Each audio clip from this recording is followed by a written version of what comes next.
Welcome, Star Warriors. I'm suffering a bit of a sore throat today, so I thought I'd tackle a topic that is very contentious, but I don't really have much to say in order to make the point that I have. So, we're discussing the problem with the Snoke character.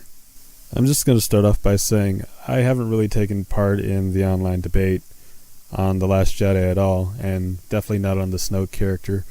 I'm not a huge fan of him and never have been, so whatever they were doing with Snoke wasn't a make or break situation for me. But clearly, for a lot of people, that's not the case. But also, if you like this movie, that's great. I'm happy for you. If you didn't, I feel bad for you. I almost wish I could say, I wish you could go back in time and decide not to watch this movie.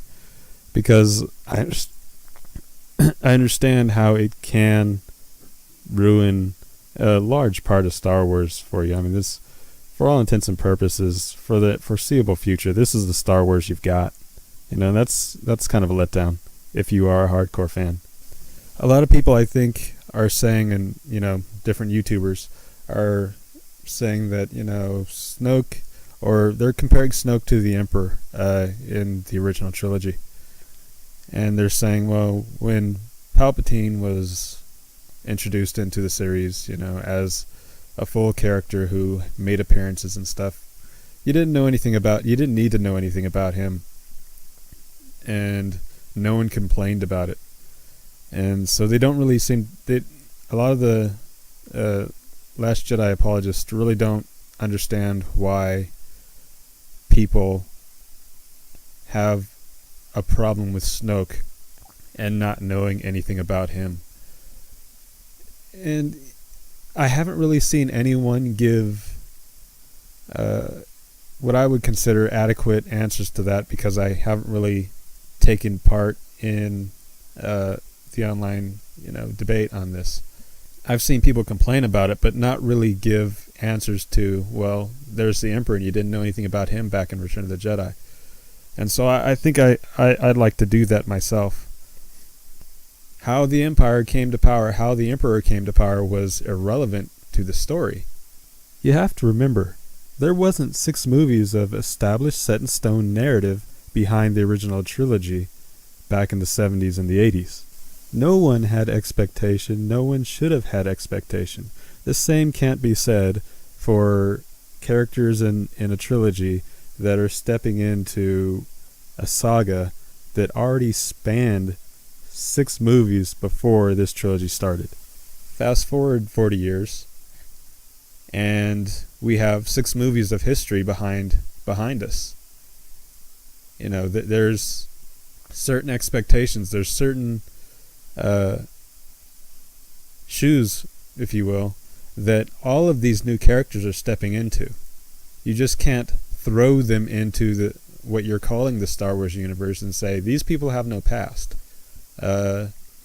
Accept it, right? So what we know at the end of Return of the Jedi is that the Empire they've suffered a huge defeat. They've lost an unimaginable amount of resources, time, manpower, you name it, and authority in the galaxy. And all of a sudden, they have achieved a super weapon that is maybe 10 times larger than any of the Death Stars were. And this character who, as far as we know, as far as the narrative of the first 6 movies are concerned, shouldn't have existed, is somehow in power in the Empire. And you also have to consider that in A New Hope, the Emperor might have been mentioned once or twice. He wasn't a factor in that movie. And in The Empire Strikes Back, he showed up once for 3-4 minutes or something like that, maybe less. And that was basically it. They maybe mentioned him twice in that movie as well. So his movie was Return of the Jedi. If you look at Snoke, he didn't play a large part in The Force Awakens, but he did play a pivotal one. He showed up for that, and in The Last Jedi, he played an even larger part in it. and you didn't really learn anything about this character, so he was somewhat pointless. It's comparing Snoke to the Emperor is like comparing apples to oranges, really. It's a completely different situation. And now, I had other problems that I thought were bigger with The Last Jedi, so I don't really... Snoke never made it, or, he wasn't a make or break thing. I didn't really care about the character that much.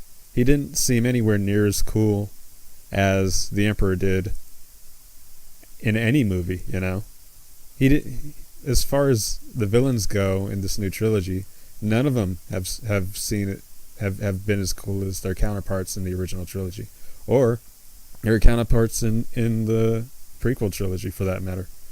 Comparing Palpatine to Snoke is comparing apples to oranges. So I think that, bringing up Palpatine at all is really just missing the point of everyone who says, after 2 movies that he was in, by the way, you don't know anything about this character. Since when in a well-established story and a well-established franchise is it okay to have this character that, by all accounts, should have a history? It's not like Rey, who doesn't know her history and turns out to be nobody. This character obviously has a history, but they're just not going to tell you. So for all intents and purposes, 8 episodes into the Star Wars saga, there's this new character who comes in who's supposed to be important, I guess, who I can't tell you a damn thing about him, really. But, there's people who might say that, I'm sure there's going to be books, games, and, TV shows that will cover who Snoke is, where he came from, how he came to power, and blah, blah, blah. That's okay, and some people might be into that, but the movie should be able to stand on its own, and you should know who the important characters are who, reoccur over and over again, So it's a weird situation with this character. That's all I can really say. And I think this movie kind of bit off more than it could chew for some reason. I'm not sure why.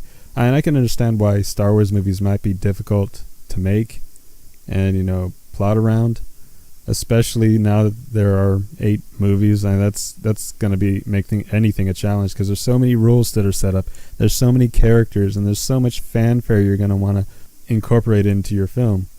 It makes things difficult. But I can't say I know who this character is,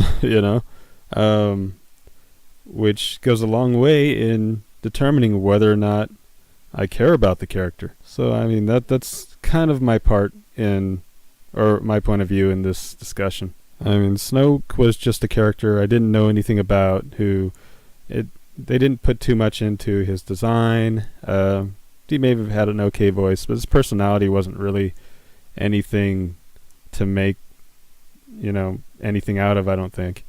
And really, his character had a stupid death. It was like really one of these tropes in cartoons you see, where the villain has the protagonist in a disadvantageous position.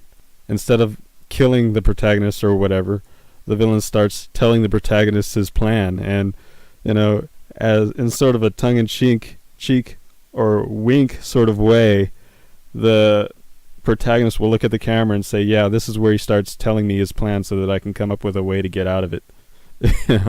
Anyway, have a great day, guys.